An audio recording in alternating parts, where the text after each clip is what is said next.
Hello students, आज हम करेंगे chapter 5 complex numbers and quadratic equations. अभी तक हमने नंबर्स पढ़े थे रियल नंबर्स तक। अब आ रहे हैं हमारे पास कॉम्प्लेक्स नंबर्स।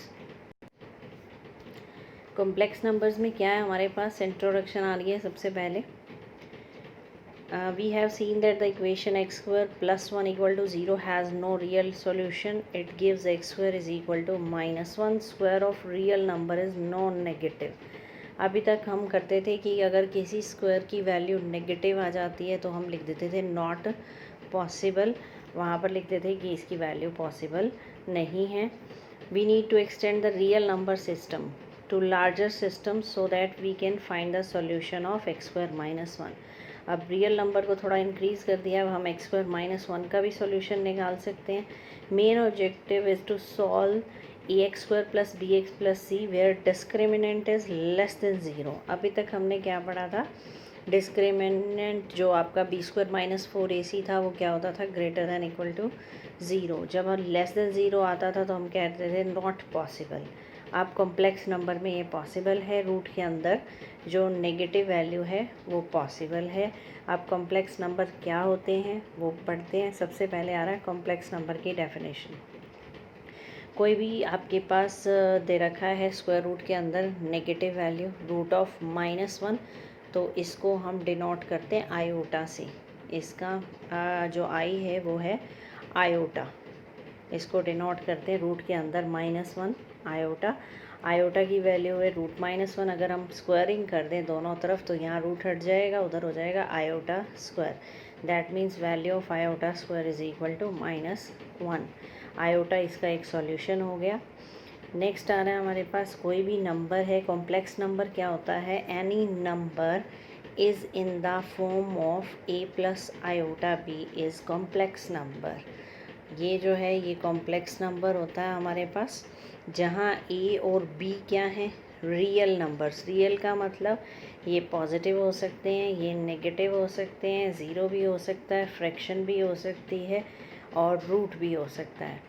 ए और बी रियल नंबर हैं और जो आयोटा है वो क्या है, आयोटा का मतलब है रूट ऑफ -1। तो ए प्लस आयोटा बी की फॉर्म में जो है वो कॉम्प्लेक्स नंबर है, जहाँ ए और बी क्या हैं, रियल नंबर्स, और ये क्या है, कॉम्प्लेक्स नंबर। अब ये एग्जांपल दिए हैं, जैसे 2 + 3 iota, -1 + √3 iota, 4 + iota into -1/11। These are complex numbers. Now z is equal to a plus iota b, then a is called real part and b is called its imaginary part. जैसे हम कोई भी complex number, मैंने लिखा let z is a complex number a plus iota b, तो a क्या है इसका रियल पार्ट। रियल पार्ट का मतलब जिसके अंदर आयोटा नहीं है वो है रियल पार्ट, और जो आयोटा का कॉफिशिएंट है वो कहलाएगा आपका इमेजनरी पार्ट। आयोटा का जो कॉफिशिएंट है वो क्या कहलाएगा, इमेजनरी पार्ट। तो a प्लस आयोटा b में आपका a रियल हो गया, a is called the real part and b is called the imaginary part of z। For example 2 + iota 5 है, तो रियल पार्ट ऑफ z हो जाएगा 2, इमेजनरी पार्ट ऑफ z हो जाएगा 5। दो कॉम्प्लेक्स नंबर आपस में इक्वल होते हैं अगर रियल पार्ट रियल के इक्वल हो, इमेजनरी पार्ट इमेजनरी के इक्वल हो। अगर आपको x + iota y equal to c + iota d दे रखा है तो इसका मतलब इक्वल है, तो रियल पार्ट रियल के इक्वल है, इमेजनरी पार्ट इमेजनरी के इक्वल है। नेक्स्ट है हमारे पास algebra of complex numbers, addition of two complex number. सबसे पहले दो कॉम्प्लेक्स नंबर को ऐड कैसे करते हैं, जो आपका Z1 है, let two complex numbers a plus iota b and c plus iota b, इनको ऐड करेंगे तो रियल पार्ट जो है वो रियल में ऐड होगा और इमेजनरी पार्ट इमेजनरी में ऐड जाएगा।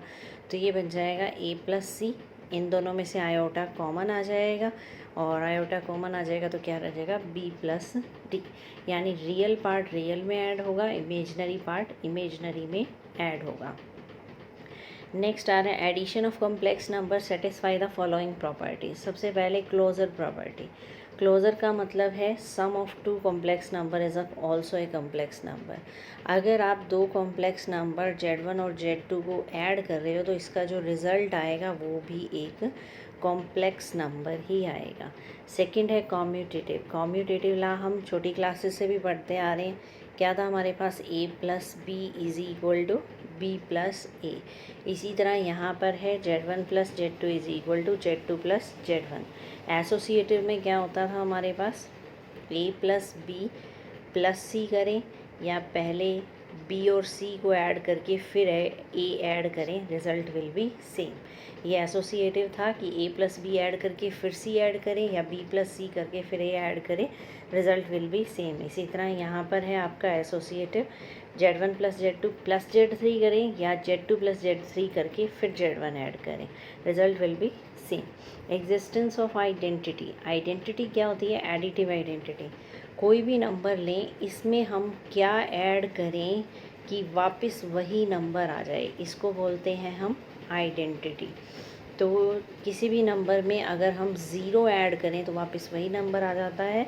So zero is also called additive identity. Zero is called additive identity. Next है एडिटिव इनवर्स। इनवर्स का क्या मतलब है? इसमें आप क्या ऐड करें कि जो रिज़ल्ट है वो आइडेंटिटी बन जाए। आइडेंटिटी का मतलब ज़ीरो बन जाए। तो किसी नंबर में क्या ऐड करें कि वो ज़ीरो बन जाए, उसी का अगर हम नेगेटिव ऐड कर देते हैं तो वो ज़ीरो बन जाता है। तो इसका मतलब किसी भी नंबर की अगर आपको किसी भी कोई भी कॉम्प्लेक्स नंबर दे रखा है उसके इन्वर्स निकालना है तो वो हो जाएगा नेगेटिव ऑफ दैट नंबर। यानी जेड है तो इसका नेगेटिव इसका इन्वर्स हो जाएगा। Inverse is negative. नेक्स्ट आ रहा है difference of two complex number. Z1 minus Z2 same है। रियल पार्ट में रियल पार्ट सब्ट्रैक्ट हो जाएगा और इमेजनरी पार्ट में इमेजनरी पार्ट सब्ट्रैक्ट हो जाएगा। नेक्स्ट है multiplication of two complex number. Simple multiply करना, इसमें कुछ नहीं है। पहले मल्टीप्लाई होगी ए की इसके साथ AC plus A iota D, फिर आयोटा बी की इसके साथ करेंगे तो iota B into C, iota B into iota D. तो iota B into iota D बन जाएगा iota square B D.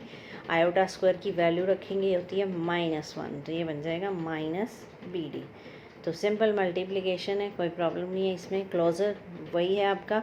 Product of two complex number is complex. Commutative Z1 into Z2 equal to Z2 into Z1। Associative में 3 number आ जाएंगे। Existence of identity. Multiplicative identity क्या होती है? किसी भी नंबर में ऐसा क्या मल्टीप्लाई किया जाए कि वापस वही नंबर आ जाए, इसको आइडेंटिटी बोलते हैं।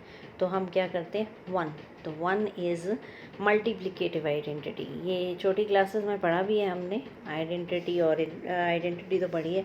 तो 1 is called multiplicative identity. Inverse में क्या होता है मल्टीप्लिकेटिव इन्वर्स में? कि कोई भी नंबर आपको दिया है, इसमें ऐसा क्या मल्टीप्लाई करें कि आइडेंटिटी बन जाए। आइडेंटिटी क्या होती है? 1। मल्टीप्लिकेटिव आइडेंटिटी होती है 1। तो किसी नंबर में ऐसा क्या मल्टीप्लाई करें कि 1 हो जाए? अगर हम उसी का रेसिप्रोकल मल्टीप्लाई कर दें तो ये कैंसिल हो जाएंगे और आंसर क्या आ जाएगा? 1। तो मल्टीप्लिकेटिव जो इन्वर्स होता है वो होता है उसका रेसिप्रोकल 1/z। नेक्स्ट है division of two complex number. Z1 और Z2 दो को डिवाइड करते हैं।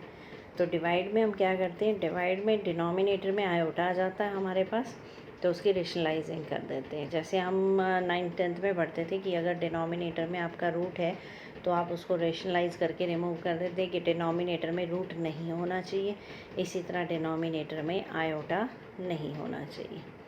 ये सारा क्वेश्चन से क्लियर हो जाएगा। नेक्स्ट आ रहा है हमारे पास वैल्यूज़ दे रखी है। आयोटा की वैल्यू कितनी होती है? 1 रूट ऑफ -1। तो आयोटा स्क्वायर करेंगे तो वैल्यू क्या हो जाएगी? Iota square is -1। Iota cube निकालेंगे तो क्या होगा? Iota square into iota. Iota square की वैल्यू कितनी है? -1। तो -1 इंटू आयोटा, ये हो जाएगा माइनस आयोटा। इसी तरह आयोटा रेज़ टू पावर 4 निकालना है तो it can be written as iota square into iota square. Iota square की वैल्यू -1, -1 इंटू -1 कितना हो जाएगा? 1। तो आयोटा 4 की वैल्यू क्या होती है? 1। ये हमारा क्वेश्चंस में यूज़ भी होगा। नेक्स्ट है हमारे पास इसी तरह ये सारी वैल्यूज़ दे रखी है, किसी भी वैल्यू को आप निकाल सकते हो। Iota cube is iota square into iota यानी minus iota. Iota 4 is iota square का स्क्वायर यानी -1 का स्क्वायर 1। आयोटा 5 निकाल सकते हैं, 6 निकाल सकते हैं, कितनी भी हाईएस्ट पावर है उसको हम निकाल सकते हैं।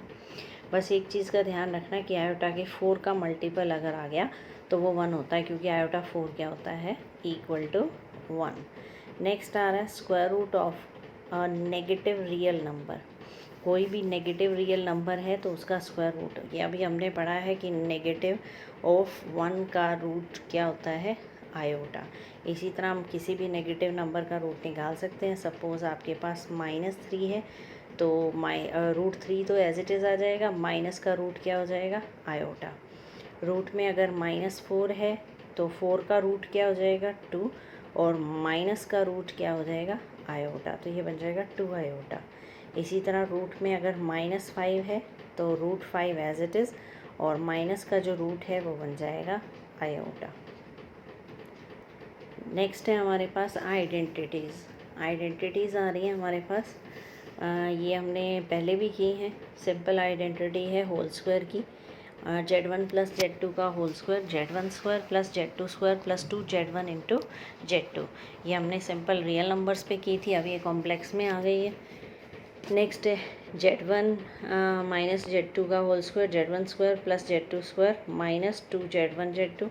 इसी तरह ये क्यूब की है, a + b का होल क्यूब, a - b का whole cube, a square - b square क्या थी, a + b और a - b। यहाँ आ जाएगा Z1 + Z2 into Z1 - Z2। तो ये आइडेंटिटीज़ हैं आपकी, सिंपल जो पहले करते थे वैसी। नेक्स्ट आ रहा है modulus and conjugate of a complex number. Mode और कंजुगेट कैसे निकालते हैं।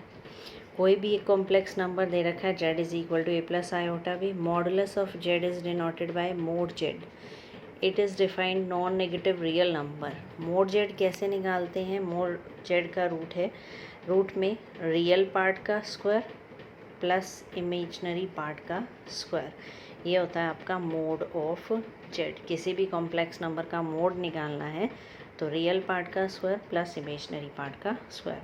जैसे आपका z है a + आयोटा b यहाँ पर, तो मोड ऑफ z क्या हो जाएगा, √a² + b स्क्वायर।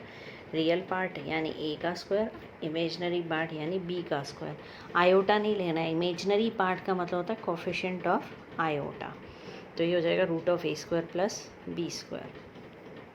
और नेक्स्ट आ रहा है हमारे पास कंजुगेट। कंजुगेट क्या होता है, कंजुगेट का ये तो सिंबल होता है। कंजुगेट में हम सिर्फ क्या करते हैं, आयोटा वाले का कोफिशिएंट चेंज कर देते हैं। जैसे आपका a + आयोटा b है, अगर z फंक्शन है a + आयोटा b, तो इसका कंजुगेट हो जाएगा a - आयोटा b। ये कंजुगेट का सिंबल है। ये सिंबल लगते ही जो सेंटर में साइन है यानी आयोटा का साइन है वो चेंज हो जाएगा। अगर ये प्लस है तो माइनस हो जाएगा, ये माइनस है तो ये प्लस हो जाएगा। तो यहाँ पर कंजुगेट का ये सिंबल दिखाया है इन्होंने, और ये क्या बन गया आपका a - आयोटा b। नेक्स्ट आता है मल्टीप्लिकेटिव इन्वर्स। इन्वर्स का मतलब है जो पावर है वो -1 है तो इसको डिनोमिनेटर में ले जाते हैं, ये पॉजिटिव हो जाता है। मल्टीप्लिकेटिव इन्वर्स का मतलब ये z की पावर -1, तो इसको लिख देते हैं 1/z। जैसे 1/a + आयोटा b। फिर इसकी रेशनलाइज करते हैं। रेशनलाइज कैसे करते हैं, जो भी आपका सेंटर वाला साइन है वो चेंज हो जाता है, सेम जैसे आप 9th में करते थे। यहाँ पर क्या आ जाएगा, a - iota b upon a - iota b। फिर इसको सॉल्व कर देंगे, 1 से मल्टीप्लाई करेंगे तो एज इट इज़ आ जाएगा। डिनोमिनेटर में आपकी आइडेंटिटी बन जाएगी a + b a - b, वो हो जाएगी a² - b²। तो यहाँ जो आयोटा स्क्वायर है वो -1 होता है, तो ये बच जाएगा आपका a² + b²। ये सारा क्वेश्चन से क्लियर हो जाएगा। नेक्स्ट है हमारे पास mod of z1 into Z2 is equal to mod of z1 mod of z2। इसी तरह फ्रैक्शन में है तो सेपरेट कर सकते हैं, मोड z1 मोड z2। यहाँ पर मल्टीप्लिकेशन में भी सेपरेट कर सकते हैं आप। इसी तरह ये प्लस और माइनस का मोड है। नेक्स्ट बस एक्सरसाइज है 5.1। वो फिर करेंगे स्टार्ट। ये थे बेसिक्स, अच्छे से करना। 5.1 इससे ही क्लियर हो जाएगी। Thank you.